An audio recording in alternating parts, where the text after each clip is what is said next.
So, ఇప్పుడు గిస్మత్ మండి 2025 జనవరిలో ఈయన ఆవిడ పేరు మీద రాసినట్టుగా ఆవిడ డాక్యుమెంట్ చూపిస్తుంది. హ్మ్. అంటే అప్పటిదాకా ఇది హ్మ్. ఆవిడది కాదు హ్మ్. అనేది మనకు తెలుస్తుంది. హ్మ్. అంతేకాకుండా ఆవిడ ఇప్పుడు చెప్తున్నట్టుగా మీడియాలో ఇదంతా నాదే, నేనే చేశాను అన్నట్టుగా కాకుండా ఆవిడ కొన్నాళ్ళ క్రితం ఒక వీడియో చేసింది. హ్మ్. 2021లో విజయవాడ బ్రాంచ్ ఓపెనింగ్‌కి అది యూట్యూబ్‌లో ఉంది. హ్మ్. పబ్లిక్ ఫోరమ్‌లో ఉన్నది. హ్మ్. ఆ వీడియో మనం చూపించి అడుగుతున్నాం. హ్మ్. ఆవిడే ఇదంతా ఈయన కష్టమే. హ్మ్. ఈయన బ్రెయిన్ చైల్డే. హ్మ్. వీళ్ వీళ్ళిద్దరూ కలిసి పనిచేసి ఆ హ్మ్. పార్ట్నర్స్ ఇద్దరు కలిసి పనిచేసి హ్మ్. It is their baby. Hmm. Our baby అని కూడా అనలా. ఆహా! దేర్ బేబీ హ్మ్. అన్నది. హ్మ్. సరే ఇవన్నీ కూడా పక్కన పెట్టేస్తే హ్మ్. ఆవిడదా? ఈయనదా? బ్లాక్‌మెయిల్ చేసి చేపించుకుందా? లేకపోతే నిజంగా ఆవిడదా? అనేది ఎవరు చెప్పాలి? హ్మ్. న్యాయమూర్తి చెప్పాలా? టీవీ5 మూర్తి చెప్పాలా?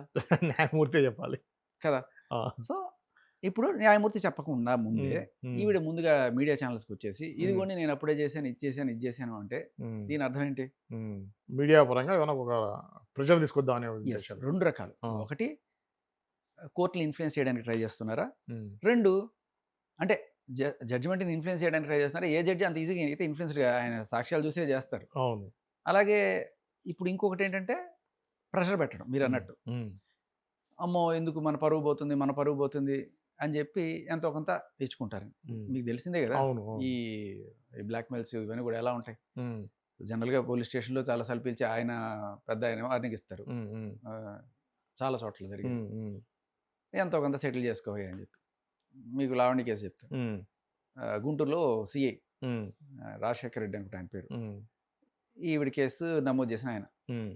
మస్తాన్ సాయి మీద రేప్ కేసు పెట్టారు. హ్మ్. పెట్టి అతన్ని సెటిల్ చేసుకోవడానికి పిలిచారు.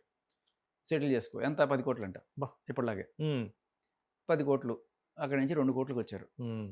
సో, ఫైనల్‌గా ఆ కాల్ రికార్డింగ్ బయటకొచ్చేసింది. హ్మ్. "నువ్వేంటయ్యా చేసేది? హ్మ్. నువ్వు చేయాల్సింది పోలీస్ పనా? లేకపోతే పంచాయతీల పనా? హ్మ్. పంచాయతీల రాజా" అని చెప్పి ఒక పెద్ద హెడ్‌లైన్ వచ్చింది. హ్మ్. ఏది? ఆయనకి సంబంధించి. ఓకే. వెంటనే ఆయన వీఆర్‌కి పంపించారు. హుహు. హ్మ్. సో, అది అక్కడ అయిపోయిందా? తర్వాత ఇక్కడ హ్మ్.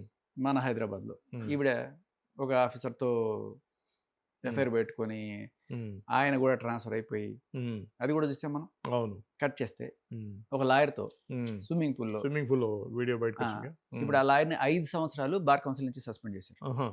ఈ ఇష్యూ మీద. ఈ ఇష్యూ కాదు. ఇలాంటివి ఏవో చేసాడాయన. ఆహా! హ్మ్. రాజేష్ కరణం అనే ఆయన. ఆహా! అది కూడా అయింది. హ్మ్.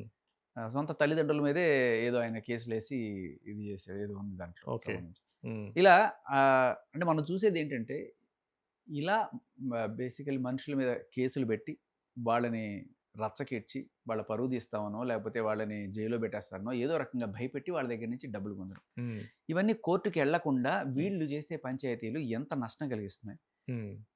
న్యాయమూర్తులు కూడా ఆలోచించాలి. హ్మ్. ఇటువంటివి మీడియా పంచాయతీలు, లేకపోతే పోలీస్ స్టేషన్‌లో పంచాయతీలు ఎంత శిక్షార్హం అనేవి కూడా వాళ్ళు గట్టిగా హ్మ్. తీర్పులివ్వాలి. అవును.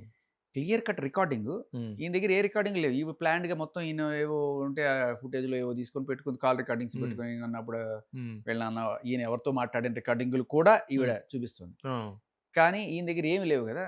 ఈయన పోలీస్ స్టేషన్‌కి పిలిచి ఒక హ్మ్. 8 గంటలు 'ధర్మా మహేష్' విషయంలో. ఓకే. అంటే ఫస్ట్ గచ్చిబౌలి పీఎస్‌లో కేస్ పెట్టింది. హ్మ్. వుమెన్స్ పీఎస్‌లో. హ్మ్. ఏది 498 హ్మ్. ఇంకా రకరకాలు పెట్టింది. అప్పుడు పిలిచారు. అయింది. దీంట్లో పెద్ద ఆధారాలేం లేవు గాబట్టి హ్మ్. కేస్ గ్రావిటీ తక్కువుంది గాబట్టి, ఆయనకి స్టేషన్ బెయిల్ ఇచ్చి పంపించేస్తారు. హ్మ్. ఏమి తర్వాత ఎప్పుడైనా పిలిచినప్పుడు రావాలి. హ్మ్. అది. జనరల్‌గా అది గూడా చేయకూడదు. హ్మ్. సాక్ష్యాలేం లేనప్పుడు అవును. కౌన్సెలింగ్‌కి పిలవాలి.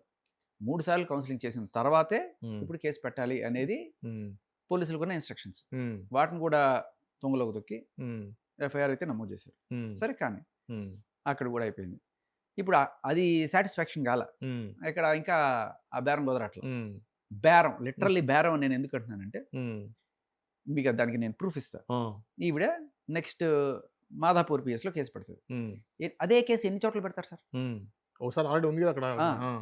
కాకపోతే కొంచెం మార్చి ఇది ఏదో చీటింగ్ కోణం. అది హ్మ్. ఆల్రెడీ ఇక్కడ కూడా చెప్పింది. హ్మ్. ఈ అదే ఎఫ్ఐఆర్‌లో అది ఇష్యూ కూడా అక్కడ గూడా. రాసింది. అదే అవును. ఇష్యూ హ్మ్. మళ్ళీ అక్కడ పెట్టి హ్మ్. అంటే ఏమవుతది చాలా సార్లు ఆ ఎస్ఐ మనకి సహకరించట్లేదు. ఇగో ఈయనైతే హ్మ్. నేను చెప్తాను నువ్వెళ్ళు అని చెప్పి హ్మ్. ఒక పెద్దాయన ఎవరో ఈవిడకి చెప్పడం. హ్మ్. ఈవిడ అక్కడికెళ్ళడం. వాళ్ళు ఆ! మీకెందుకు సార్ మేము చూసుకుంటాం సార్ అని చెప్పి ఏ వారెంటు, గీరెంట్ లేకుండా ఆయన తీసుకెళ్ళి లిఫ్ట్ చేసి తీసుకొచ్చి ఇక్కడ హ్మ్. కూర్చోబెట్టి హ్మ్. సెటిల్ చేసుకో అని చెప్పి ఆమెని, వాళ్ళ నాన్నని కూర్చోబెట్టి అక్కడ హ్మ్. బేరసారాలు. హ్మ్. ఏది పోలీస్ స్టేషన్‌లో. హ్మ్.